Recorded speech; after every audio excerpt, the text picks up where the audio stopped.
I tell you about the one with nothing on it? I mean, it looks good, doesn't it? See that pig, honey? Well, welcome to my Funkatorium, and today we're going to do some ribs. I'm going to do 4 types of ribs. One of these racks, let's just say this one, I'm not going to put anything on.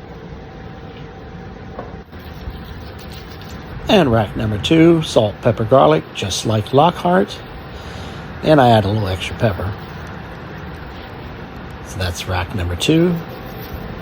Now rack number 3 is going to be Lawreys plus salt, pepper, garlic. That's kind of a cross between Angelo's and Lockhart. The final one is going to be my tri-level rub, which is going to be Lawreys, a low salt rub, and Montreal steak seasoning. But it smells damn good in here. Now, I don't want there to be any confusion here. I am wrapping to hold.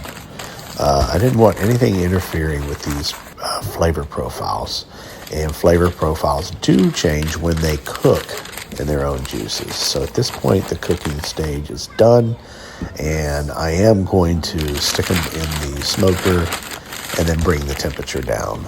So that's what's happening here. We have 1, 2, 3, 4 ribs done full weight. And what we're going to do is I'm going to cut one from the meatiest part of the rib, one, and then you and I will split each one so we're not eating 8 ribs. Number 1. Everything is so noisy. Look at this. Number 1. That's a close. That looks pretty damn close. As a matter of fact, that's not even supposed to be on here. All right. So I'm going to cut. Now, there are 2 things to note about this rib. One is how much color is in a rib with nothing on it. And 2 is later, how much taste is in a rib with nothing on it. Light has absolutely no seasoning on it whatsoever unless it just touched another rib. Or touched another rib, yeah.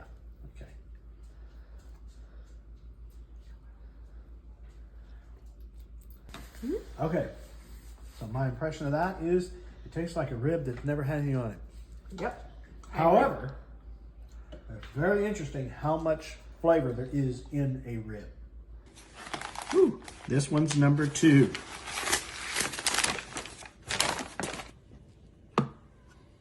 See?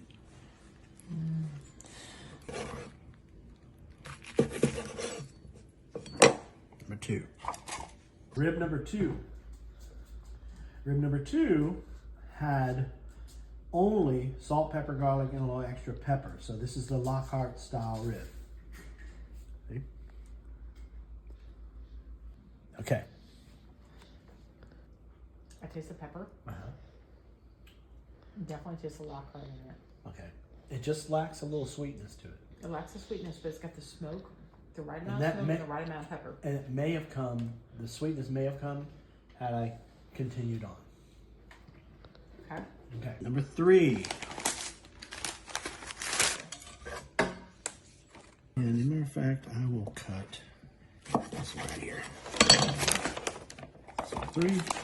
Okay, rib number 3 is a cross between Angelo's of Fort Worth, which uses Lawreys and pepper, and Lockhart, which uses SPG, and that's it. This is the one I think is going to taste really, really good. Okay. Looks like it's rendered pretty well. It is better than this one, I think, to me. Could use a little less Lawreys, though. Mm-hmm. It's a little saltier, but I really like the pepper on the second one. We'll have the same amount of pepper. Oh, really? Yeah. Mm-hmm. Okay, clean your 4. Look at all that juice. This is number 4. That's from sitting in the juice. Okay. That'll do. Right there. Number 4. Okay. I'm going to take each one and score it. This is the Pop Daddy Pitmaster Tea, not Pitmaster Tea, 2006 Tri-Level Rub Original. It has a light layer of Lawry's salt. It has a layer of a low salt rub. So it's got like 13 ingredients. You know, like your table rub that you usually put people cake all over stuff. And then the final rub of Montreal steak seasoning, so a large grain rub.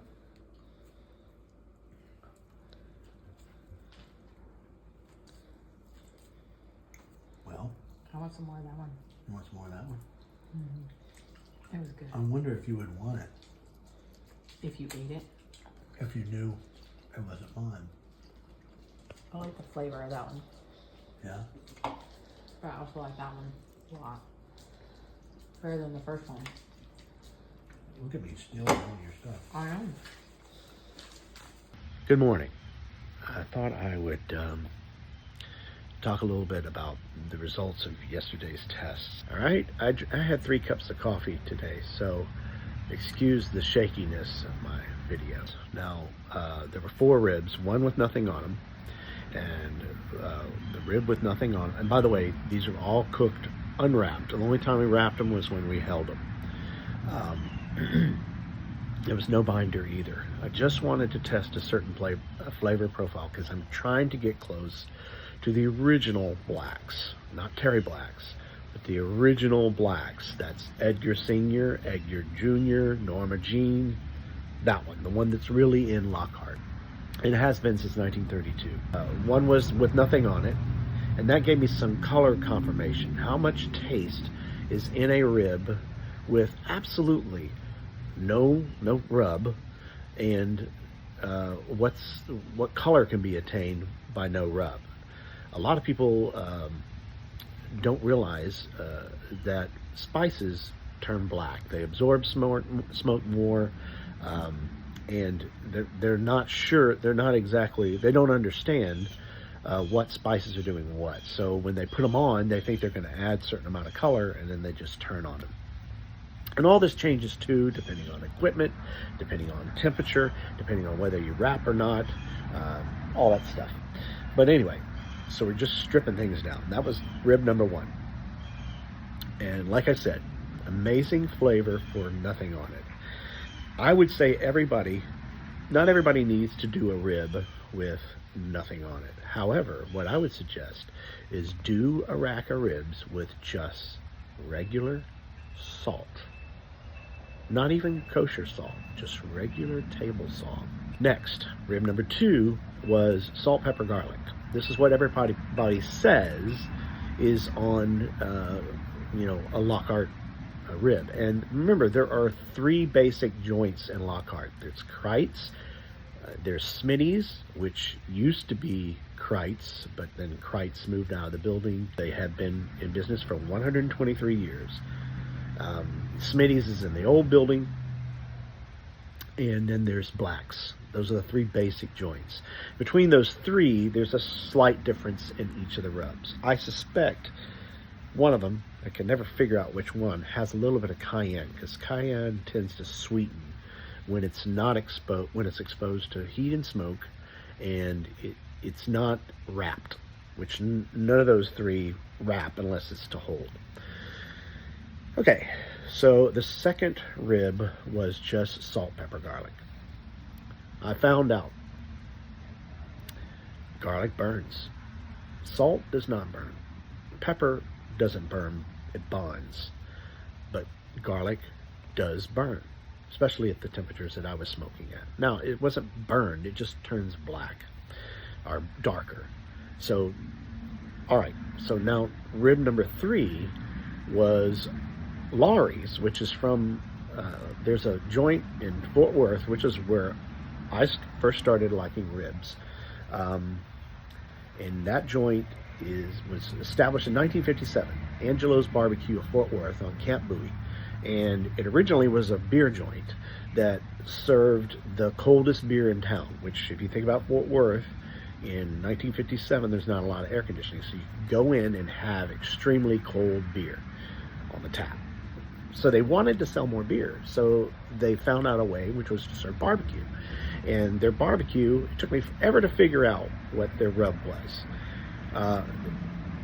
And I tried all sorts of things, and then finally I found out, what would a bar have at that particular time, what was readily available? One was Lawreys seasoning salt, pepper, of course. And for the sauce, I wasn't able to get their sauce right, which is an amazing sauce. I could drink it. It's a sour, beefy sauce. Discovered that it had to be V8 juice. And so there's a large amount of V8 juice that they use. So then there's rib number 4. Rib number 4 is a standby of mine, and I'm going to talk about it in a second. It's called the tri-level rub.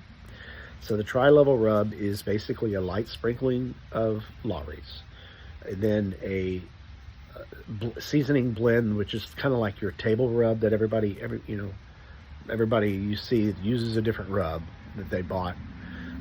Mine is a low salt rub, and I used to call it POPDADDY'S butt glitter. It had 13 ingredients in it, so I sprinkle that on there. And then the last thing is a large grain rub. I used to make my own, but then they came up with Montreal steak seasoning. It's just about as good, so I put that on there. So my wife asked me last night, she goes, well, if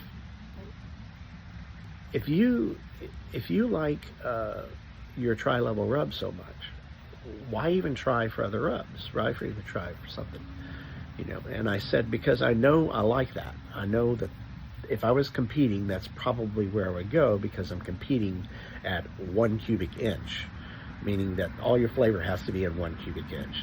It's even worse with, it's not so bad with KCBS because you can have a whole rib.